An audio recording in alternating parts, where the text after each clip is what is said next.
Quando a gente olha para jogos como Dark Souls, parece que essas franquias sempre estiveram destinadas a existir. Como se a empresa tivesse reunido os desenvolvedores em uma sala e falado: é isso daí, vamos criar uma das maiores franquias da história. Só que em vários casos aconteceu praticamente o contrário. Dark Souls e outros jogos nasceram de grandes falhas.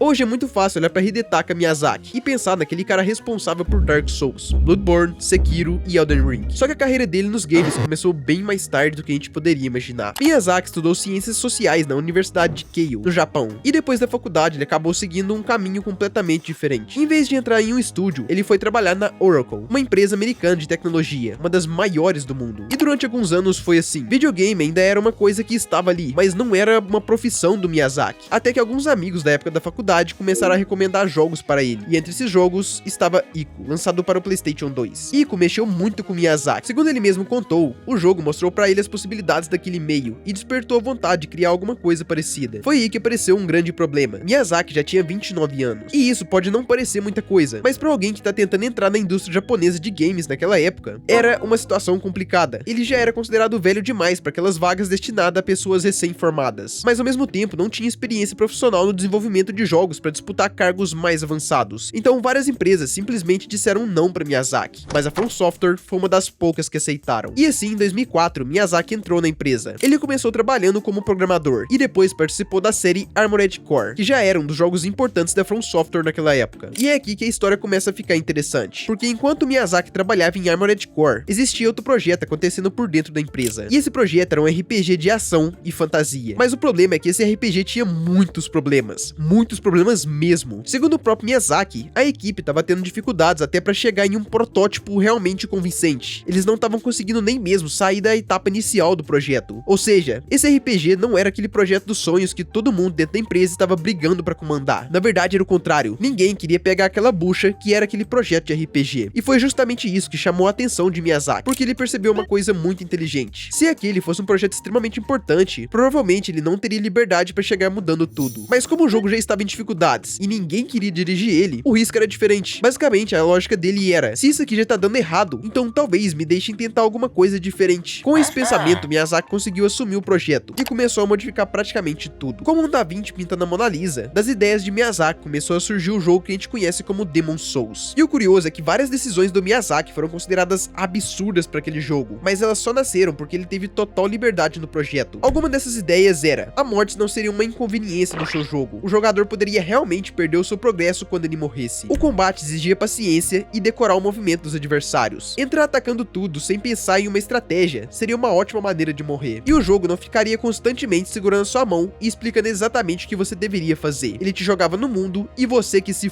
foda. Descubra o que é pra você fazer e como fazer. Ah, mas eu não sei. Então morre 250 vezes até descobrir. A história estaria espalhada pelo mundo. Personagens falariam coisas que nem sempre fariam sentido imediatamente. Você teria que decorar aquilo pra lembrar no futuro próximo. Descrições de itens ajudariam a montar pedaços da narrativa. E até o multiplayer do jogo era estranho. Você poderia ver mensagens deixadas por jogadores que nem estavam jogando com você naquele momento. Era uma mensagem que alguém deixou no chão e apareceu como uma dica pra você. Algumas dessas dicas realmente poderiam ajudar. Já outras poderiam mandar você direto pra morte, como uma forma de trollagem entre os jogadores. Essa era uma maneira completamente diferente de misturar uma experiência solitária com a presença de outros jogadores, como se fosse um multiplayer falso. E tudo isso que eu falei parece normal, porque hoje em dia a gente já conhece os jogos da From Software, mas pensa na situação daquele momento. Ele não era um diretor mundialmente famoso, ele estava pegando um projeto problemático e enchendo aquele jogo de decisões que iam contra várias tendências da indústria na época. E mesmo depois que Demon's Souls ficou pronto, a história não teve um final feliz. A apresentação do jogo antes do lançamento teve uma recepção ruim, com muitos jornalistas dizendo que o jogo era difícil e que eles não haviam entendido o propósito e o que era pra fazer no jogo. Tanto que quando o jogo finalmente chegou no Japão, ele vendeu 20 mil unidades na primeira semana, um número muito mais baixo do que a Sony esperava. Parecia que todas aquelas ideias estranhas de Miyazaki realmente tivessem dado errado. Só que aconteceu uma coisa que foi quase como um milagre. As pessoas começaram a conversar sobre o jogo. Os jogadores começaram a recomendar Demon's Souls. Começaram a criar guias, estratégias, explicar como derrotar chefes e tentar entender qual que era a lore daquele mundo. E aos poucos o jogo foi encontrando um público. E em poucos meses, as vendas no Japão passaram de mais de 100 mil unidades. E Demon's Souls começou a ganhar espaço, tanto no Japão quanto fora do país, vendendo milhares de cópias em todo mundo, ganhando diversos prêmios e se tornando um jogo com muitos fãs pelo mundo. E daquele projeto problemático surgiu uma fórmula que seria levada adiante em Dark Souls, Elden Ring e muitos outros jogos. Fórmula essa apelidada de Souls-like. Ou seja, o Souls-like como conhecemos hoje não nasceu de uma grande ideia, ele só nasceu porque o fracasso criou a liberdade. E a liberdade chegou até uma pessoa considerada velha para a indústria. Mas essa pessoa tinha coragem e inteligência suficiente para fazer uma grande obra. E aproximadamente uma década após o jogo, Miyazaki chegou e se tornou o presidente da From Software. E hoje ele é um dos maiores diretores da indústria. E mais interessante que isso, é que dizem que um raio não cai duas vezes no mesmo lugar, mas na verdade caiu sim. Outro grande diretor também chegou no sucesso por conta de um acaso. Antes de Hideo Kojima virar aquele diretor considerado um dos mais geniais da indústria, com ideias que só uma mente como a dele poderia pensar. Olha essa geometria. Kojima, o que você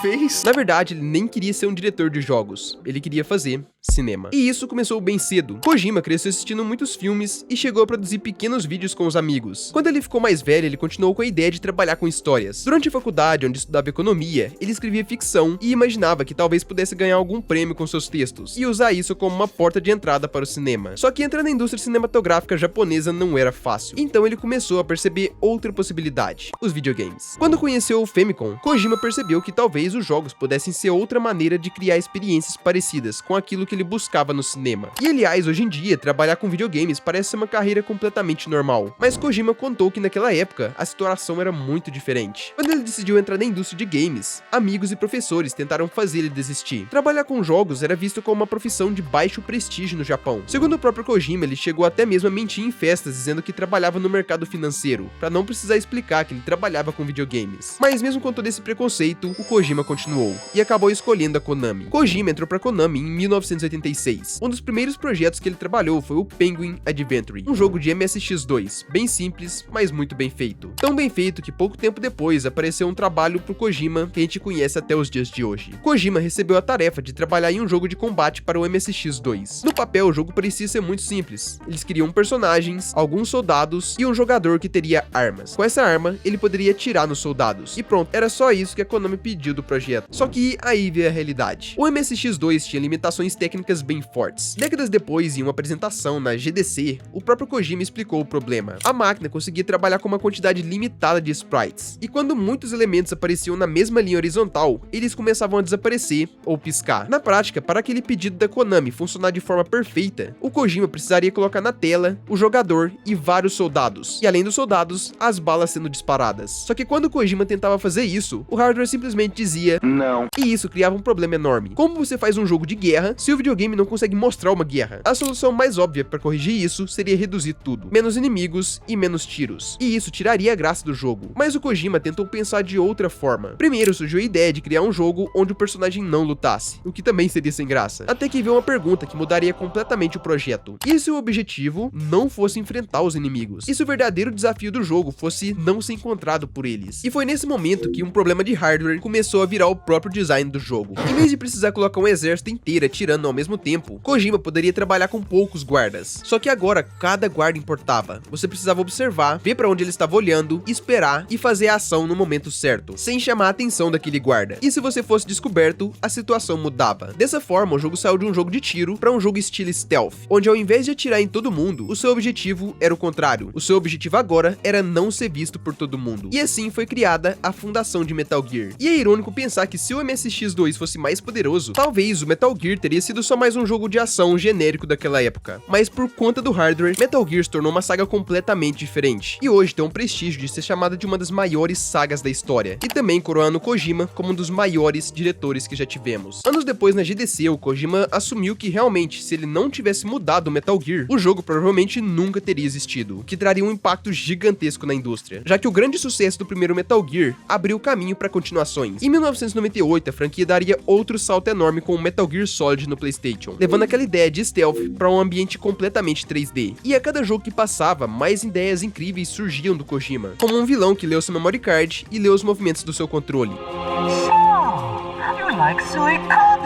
obrigando você a mudar o controle de posição para derrotar ele. O The End, que é um vilão tão velho que se você ficar muito tempo sem jogar, ele simplesmente morre. Drop your weapon.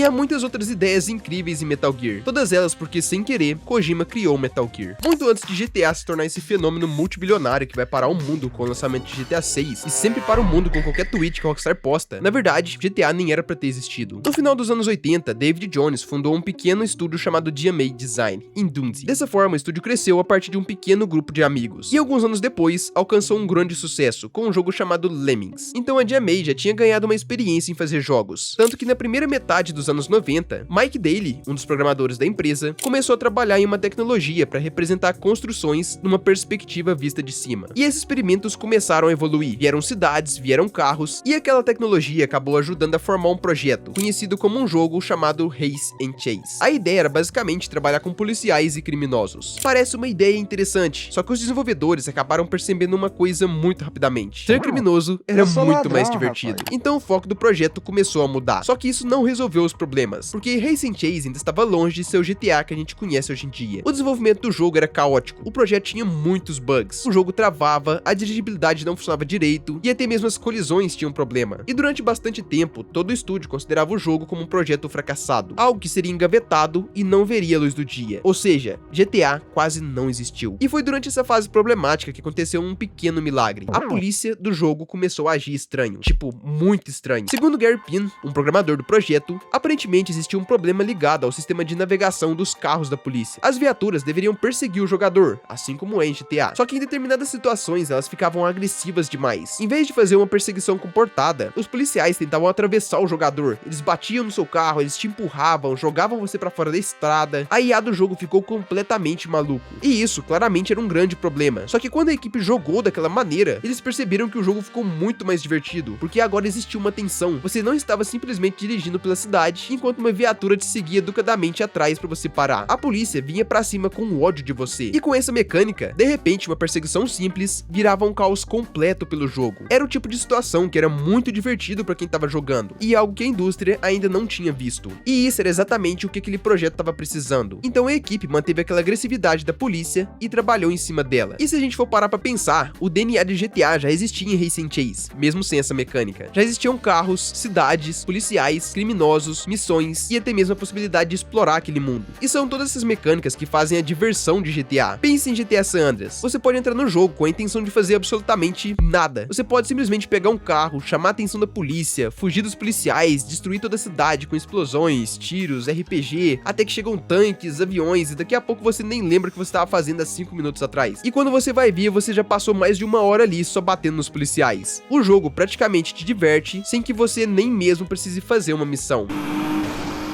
Ah, tem que fazer a missão. E mesmo depois de encontrar essa fórmula divertida, com a polícia completamente agressiva, o GTA ainda estava longe de ser aquele fenômeno que a gente conhece hoje em dia. Quando o primeiro GTA chegou ao mercado, ele não parecia exatamente um jogo destinado a mudar a indústria. Visualmente, ele era um jogo simples, e a recepção da crítica acabou sendo bem dividida. Algumas pessoas gostaram, principalmente da liberdade que o jogo te dava, enquanto outras criticaram seus gráficos e vários aspectos da jogabilidade. Então a BMG Interactive, que publicava o jogo, resolveu chamar alguém que sabia muito bem como fazer as pessoas falarem sobre alguma coisa. O publicitário Max Clifford. E a estratégia dele foi praticamente transformar toda a violência e a criminalidade de GTA em publicidade. Em vez de tentar esconder que o jogo deixava você roubar carros, atropelar pessoas e fugir da polícia, ele começou a colocar essas coisas no centro da divulgação e incentivar a imprensa a discutir sobre o jogo. E isso funcionou. Antes mesmo de GTA chegar às lojas, os políticos britânicos já estavam criticando o jogo. Em maio de 97, o assunto chegou até mesmo à Câmara dos Lords no Reino Unido, que discutiam quão errado o jogo era, já que ele glorificava o roubo de carros, a violência e a criminalidade. E quanto mais gente reclamava do jogo, mais gente ficava sabendo que aquele jogo existia. E quando as pessoas ficavam sabendo, elas pensavam: que jogo é esse que tá deixando todo mundo bravo? No fim, toda aquela polêmica acabou funcionando como uma enorme propaganda. No seu primeiro ano, o GTA se tornou o jogo mais vendido da DMA Design, passando de mais de 1 milhão de unidades. E o sucesso foi tanto que em 98, a Take-Two Interactive comprou os ativos da BMG Interactive, empresa que publicava o GTA. Alguns nomes que trabalhavam na BMG, como Olsenhauser e Dinhauser, passaram para a Take-Two. E ainda naquele ano nasceu a Rockstar Games, criada como uma nova marca para publicar jogos com uma identidade mais ousada e diferente do que existia no mercado. E como o GTA se encaixava perfeitamente nessa ideia, em 99 a Take-Two comprou a GMA Design e transformou seu nome em Rockstar North. Depois disso vieram GTA 3, GTA Vice City, GTA San Andreas, Bully, Red Dead e muitos outros jogos. Então talvez se não fosse por um bug, o GTA não teria existido. A Take-Two nunca teria fundado a Rockstar e jogos como Bully, Red Dead e outros também não teriam sido lançados.